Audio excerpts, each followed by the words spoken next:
Alléluia. Je suis dans la joie quand on me dit allons dans la maison de l'Éternel. Car dans la maison de l'Éternel, c'est la maison de mon Père. Dans la présence de mon Père, je ne m'inquiète de rien. Dans la présence de mon Père, je me sens exister, je me sens renaître, je me sens forte, je me sens en sécurité. Dans la maison de mon Père, il y a la joie, il y a la paix, il y a l'amour de mon Père. Alléluia. Alors Seigneur, oui, nous allons te célébrer, je vais te célébrer. Je vais louer l'Éternel Dieu Tout-Puissant par la grâce qu'il m'a accordée, le louer car il est digne de louange. Alléluia. Je te dis merci, je te dis merci, tout ce que je peux dire, merci Jésus. Je te dis merci, je te dis merci, tout ce que je peux dire, merci Jésus.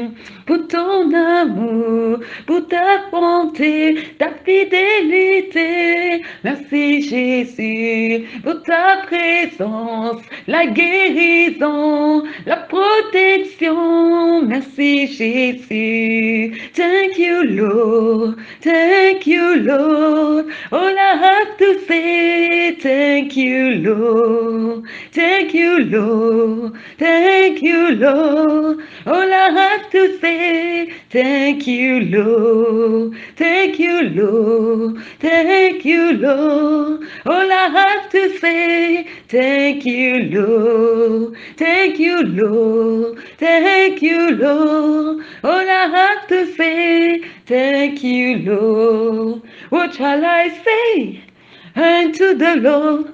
All I have to say, thank you, Lord. What shall I say unto the Lord? All I have to say, thank you, Lord. Je te dis merci, je te dis merci. Tout ce que je peux dire, merci Jésus. Je te dis merci, je te dis merci.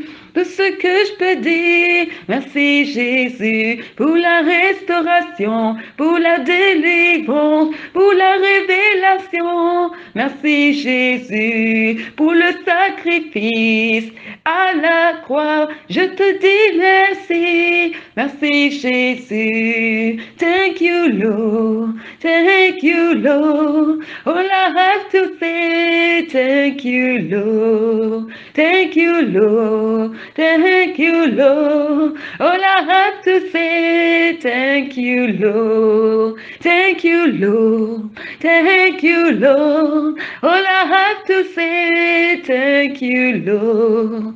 Thank you, Lord. Thank you, Lord. All I have to say, thank you, Lord. Thank you, Lord. Thank you, Lord.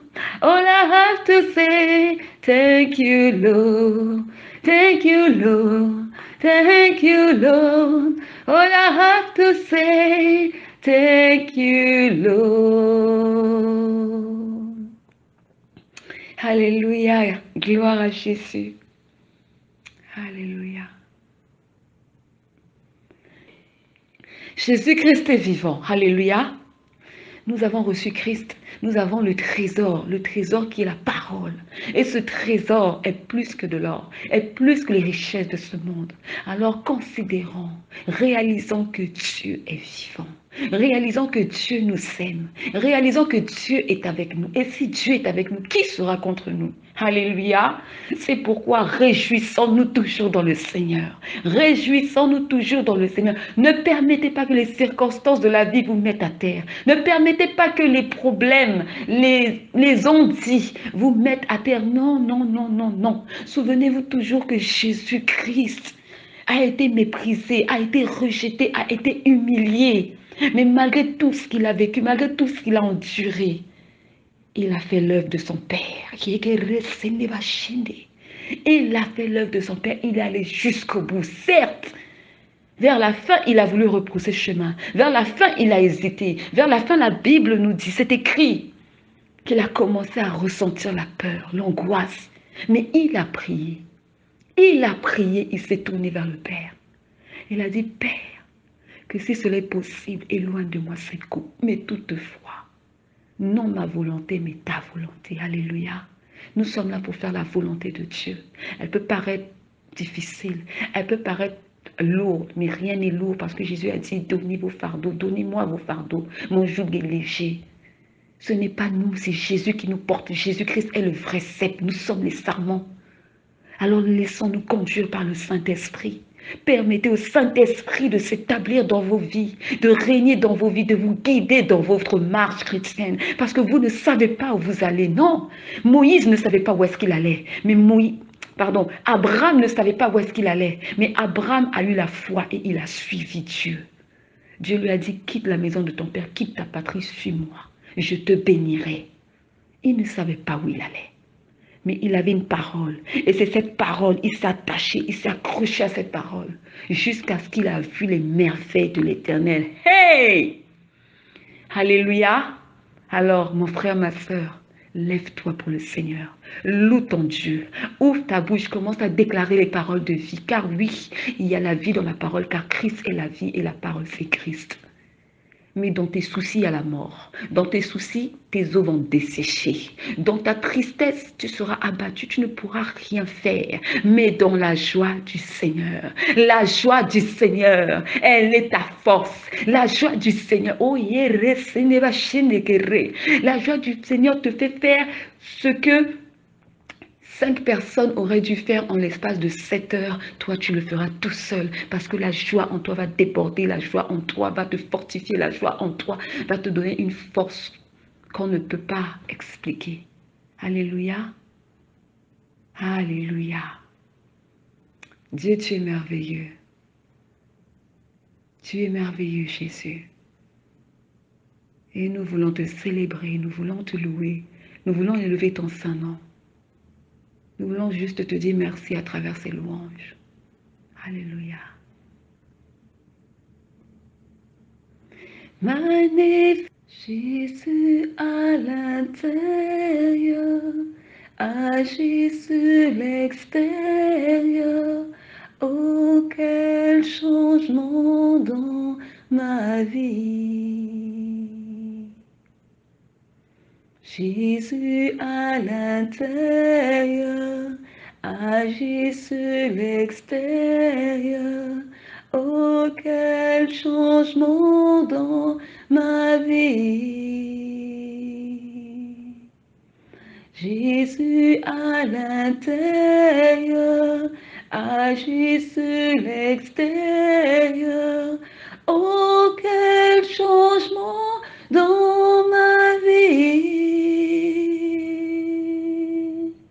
Oh, quel changement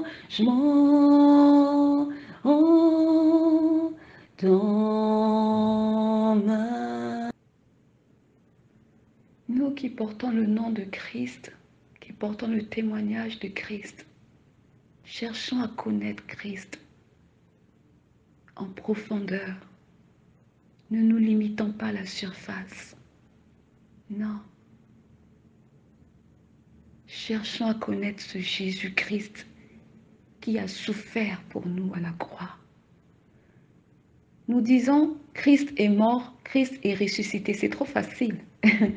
Parce que avant qu'il puisse mourir, il a souffert. Il a été traqué. On le pourchassait. On a voulu maintes fois le lapider. On a dit qu'il chassait des démons au nom de Belzébuth. On n'a pas cru à son évangile. Il a été rejeté, méprisé. On disait de lui, mais n'est-ce pas là le fils du charpentier? Comment cela, il vient commencer à nous lire les Écritures? On l'a méprisé, on l'a banalisé, on l'a minimisé, on l'a dénigré. Avant d'arriver à l'étape de Jésus est mort à la croix, Jésus a traversé plusieurs phases de souffrance psychologique et physique. Amen. Si Jésus est passé par toutes ces souffrances, pour nous, comme la parole le dit, Dieu a tant aimé son Fils qu'il a donné son Fils unique, Jésus-Christ, afin que quiconque ne périsse, mais ait la vie éternelle. Donc c'est afin que nous ayons la vie éternelle. N'acceptons pas Jésus dans notre vie pour nous retrouver en enfer. C'est vraiment une perte, mais une perte pas possible. Acceptons Jésus et ayons ce désir ardent au-dedans de nous retrouver aux côtés de Jésus-Christ dans le royaume des cieux. Alléluia. Notre vie chrétienne doit être un modèle, un exemple pour les païens. Nous sommes remplis d'imperfections. La Bible dit que Dieu a pris les choses faibles de ce monde pour confondre les choses fortes. Donc Dieu nous a tous pris de nos faiblesses. Il nous a pris avec nos défauts. Il nous a pris avec toutes les choses immondes qui peuvent exister en chacun de nous. Mais Christ a dit, je suis la lumière du monde. Et celui qui marche dans la lumière ne marchera plus dans les ténèbres. C'est à nous de marcher dans la lumière. C'est à nous de nous donner à cette lumière qui est Christ. De renoncer à nous-mêmes, de mourir à nous-mêmes, afin que nous puissions briller dans les œuvres de la lumière, les œuvres de Christ. Mais tant que nous résisterons à Christ, tant que nous allons nous débattre, nous ne pourrions pas devenir ce que Dieu veut que nous soyons. Parce que Dieu veut nous donner une forme par son Fils Jésus-Christ. Et cette forme, ça se passe dans l'obéissance à sa parole. La pratique de la parole de Dieu dans nos vies. La crainte de Dieu dans l'humilité. Les enfants de Dieu doivent marcher dans l'humilité. C'est-à-dire, la parole de Dieu dit que on reconnaîtra que vous êtes mes disciples si vous avez l'amour. Dans l'amour, il y a l'humilité. Regardons Christ. Comment est-ce qu'il a marché dans la terre des hommes? Il a marché avec beaucoup d'humilité. En aucun jour, il s'est dit, ok, je vais ordonner à tous mes anges de descendre et vous détruire et vous tuer. Il n'a pas fait ça. Il aurait pu le faire. Mais il est resté humble dans la condition que le Père lui a donnée. Une condition qui n'était pas la sienne au départ. Donc c'est comme un riche qui se fait pauvre et qui vient habiter dans les quartiers de pauvres pour pouvoir aider les pauvres et sauver les pauvres. Et c'est ce que Jésus a fait. Il a pris une forme qui n'était pas la sienne.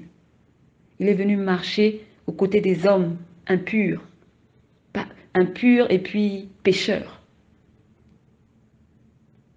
Il a supporté toutes sortes de choses pour nous. Considérons le sacrifice à la croix. Considérons-le non pas seulement de la bouche, mais dans nos actions de tous les jours, dans notre vie, notre marche avec le Seigneur. C'est vraiment important. Car à la fin, nous aurons tous des comptes à rendre à Jésus-Christ.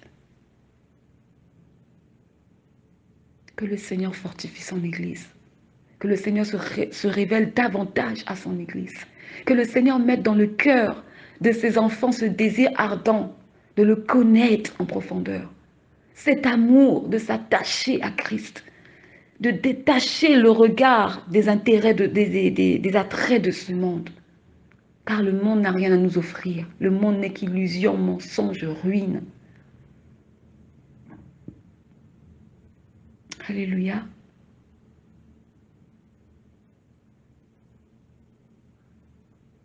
Alléluia. À toi l'honneur, à toi la gloire, Seigneur. Que ton nom soit glorifié. Que ton saint nom soit élevé.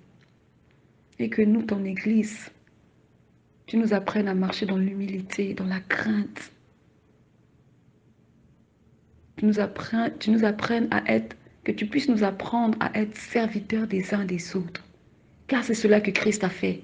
Christ n'est pas venu pour qu'on le serve, mais il est venu pour servir les autres. Et celui qui sert est humble. On ne peut pas servir avec l'orgueil. Que le Seigneur brise en nous tout ce qui résiste à l'avancement spirituel dans notre marche chrétienne, dans le nom tout-puissant de Jésus-Christ. Que le Seigneur continue de façonner nos cœurs, forger notre caractère. Plus de Jésus-Christ dans notre vie, que la chair se taise. Que le Seigneur nous aide à crucifier nos chairs à travers des jeûnes et prières. Crucifier notre chair à travers la méditation de la parole. Crucifier notre chair dans l'œuvre du Seigneur. Parce que quand on fait l'œuvre de Dieu, Dieu nous brise, Dieu nous façonne et Dieu, il nous forge également. Mais lorsque nous ne faisons rien pour Dieu, c'est difficile de pouvoir être transformé par le Saint-Esprit. Il ne suffit pas juste de dire que j'ai accepté Jésus-Christ, j'ai fait l'appel au salut, non. Mais il faut vivre pour Christ. Il faut chercher à connaître Christ. Il faut faire l'œuvre de Christ. Jésus-Christ a choisi Pierre, afin que Pierre reproduise l'œuvre de Christ. Mais Jésus n'était plus aux côtés de Pierre, mais Pierre avait reçu le Saint-Esprit, qui l'a guidé dans toute la vérité. Nous aussi, Christ nous a donné son esprit, afin que nous soyons guidés dans toute la vérité, permettant au Saint-Esprit de nous façonner. Laissons-le guider notre marche. Arrêtons de croire que nous savons plus que Dieu. Arrêtons de croire que nos voies sont meilleures. Dieu nous a pris, on était dans le monde. Il y avait quelle voie meilleure qu'on avait? Il y avait quoi de bon qu'on avait dans le monde? Il y avait quoi? Tout était destiné à la mort, car celui qui n'a pas Christ est mort, spirituellement. La Bible dit, celui qui n'a pas le Fils n'a pas la vie. Donc nous n'avions pas la vie. Alors reconnaissons que si dans le monde nous n'avons pas su faire, nous n'avons pas su prendre de bonnes décisions, nous n'avons pas su faire de bons choix, nous n'avons pas su diriger notre vie comme il le fallait, alors laissez le Saint-Esprit, laissons le Saint-Esprit diriger nos vies.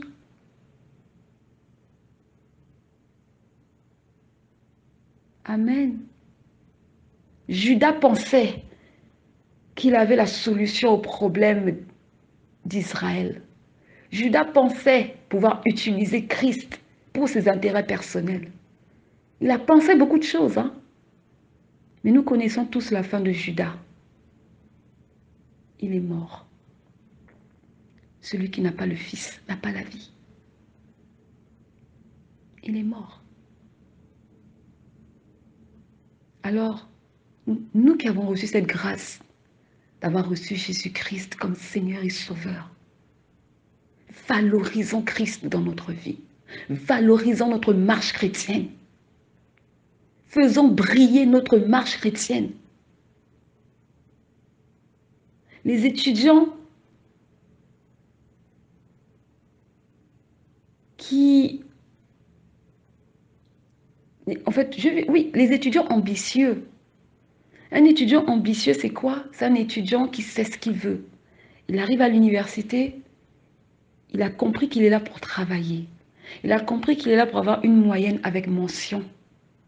Il a compris qu'il est venu pour se distinguer des autres. Ça fait qu'il ne se comporte pas comme tout le monde. Quand vous allez en boîte de nuit, il n'a pas le temps. Quand vous allez passer vos soirées dans des fêtes, il n'a pas le temps. Quand vous êtes là à faire du shopping tous les week-ends, lui, il travaille. Il bosse parce qu'il a un objectif. Son objectif, c'est avoir une moyenne avec mention. Il n'a pas Christ, mais il a des ambitions qui sont louables. C'est que c'est un travailleur et il veut valoriser son travail. Maintenant, nous qui avons Christ, nous ne sommes pas seuls. Nous ne faisons pas les choses de par nous-mêmes. Parce que Christ nous soutient, Christ nous aide. Alors nous aussi, valorisons Christ dans notre vie. Distinguons-nous des autres. Démarquons-nous des autres. Que lorsqu'on voit ma sœur, on dise que oui, mais cette sœur, elle est chrétienne, mais c'est une chrétienne hors pair. C'est une chrétienne différente des autres. C'est une chrétienne dévouée pour le Seigneur. C'est une chrétienne qui se sacrifie pour l'œuvre de Dieu. C'est une chrétienne qui aime son prochain. C'est une chrétienne qui marche dans la crainte de Dieu. C'est une chrétienne qui donne. Elle a cette libéralité en elle. Elle donne aux démunis, elle donne aux orphelins. C'est une chrétienne qui respecte son époux. C'est une chrétienne qui est soumise à son époux. C'est un mari qui aime sa femme, qui prend soin de sa femme. Pas qui bat sa femme, pas qui insulte sa femme, pas qui est violent vers sa femme. Non. Laissons Christ régner en nous. Que la lumière de Christ en nous brille. Comme la Bible dit, il faut briller. Et ainsi, cette lumière va attirer beaucoup à Christ. Et beaucoup d'âmes seront gagnées pour le Seigneur. Jésus s'intéresse à notre âme. Certes, il s'intéresse aussi à notre développement personnel ici sur terre. Il s'intéresse à nos études, il s'intéresse à nos emplois, il s'intéresse à la manière dont nous mangeons. Parce que oui, il faut faire attention à ne pas manger n'importe quoi pour ne pas tomber malade. Quand la Bible dit « ton corps est le temple du Saint-Esprit », donc de la même manière que nous faisons tout pour nous vêtir de manière décente, nous faisons aussi tout pour manger des aliments sains. Oui, ça va de pair. Mais Jésus se soucie plus de notre âme. Parce que lorsque nous partirons de ce monde, c'est notre âme qui sera enlevée. Ce ne sera pas nos exploits qu'on a fait sur terre. Ce n'est pas mon diplôme qui va aller monter au royaume des cieux. Non, ce n'est pas le poste que j'occupe dans telle entreprise qui va monter au royaume des cieux. Pas du tout. Ce n'est pas le nombre d'amis que j'ai qui vont m'emmener au royaume des cieux. Non. Pas du tout. C'est mon âme qui ira, soit en enfer, soit dans le royaume des cieux. Si mon nom est inscrit dans le livre de vie, alors mon âme ira dans le royaume. Amen.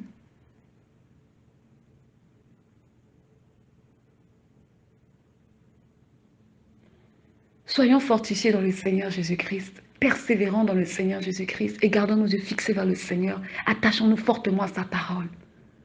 Car Christ est la vie. Et en dehors de Christ, c'est les ténèbres. En dehors de Christ, c'est la mort. En dehors de Christ, il n'y a plus d'espoir. En dehors de Christ, c'est la misère. Nous étions dans le monde et nous savons ce que c'est que le monde. Ne nous laissons pas encore, comment dire, placés sous le joug de la servitude. Non. Si Christ nous a affranchis, alors demeurons affranchis. Demeurons fermes dans les voies du Seigneur. Alléluia. Alléluia. Je rappelle à Dieu. Oui, je rappelle à Dieu. C'est lui qui doit revoir mon statut. Yahweh, tu dois revoir mon statut. Je n'ai pas dit que c'est mon frère. Je n'ai pas dit ma soeur. Yahweh, tu dois revoir mon statut. Jésus, tu dois revoir mon statut. Allez, allez, alléluia, allez, alléluia. Allez, alléluia. La marche, la marche, la marche vers Cana. La marche, la marche, la marche vers Cana. Durant cette marche, il y a des obstacles. Durant cette marche, il y a des persécutions. La marche, la marche, la marche vers Cana. Dans cette marche, nous ne sommes pas seuls car le Saint-Esprit est avec nous. Dans cette marche, nous avons la parole qui est la vie. Cette parole qui nous éclaire tout le long du chemin. Dans cette marche, nous avons cette espérance en l'éternel. Dans cette marche, le juste vivra par la foi. Alléluia. Sois fortifié, ma sœur. Sois fortifié, mon frère. Et gardons nos yeux fixés vers le Seigneur. Dans le nom tout-puissant de Jésus-Christ. À toi toute la gloire éternelle, Dieu tout-puissant. Toi qui as permis ce moment. Toi qui as agi en ce lieu. Toi qui t'es manifesté à travers ces paroles. Et que toute la gloire te revienne. Dans le nom tout-puissant de Jésus-Christ. Amen.